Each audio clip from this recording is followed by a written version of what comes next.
আজ বানাবো ঘুগনি, একদম মাংসের মতো করে বানাবো। তাই কাঁচা লঙ্কা, রসুন, আদা আর একটা পেঁয়াজের পেস্ট বানিয়ে নেব।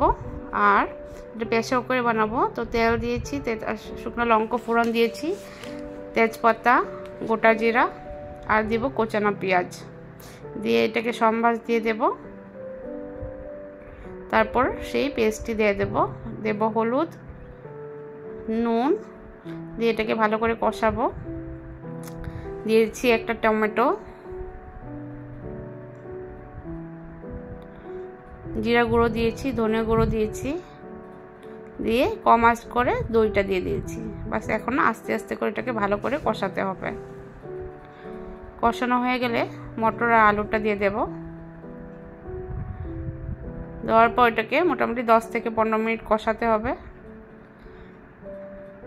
দিয়ে আমি গরম জল দিয়ে দিয়েছি, দিয়ে এটাকে 3টে সিটি মেরেছি, বাস হয়ে গেল।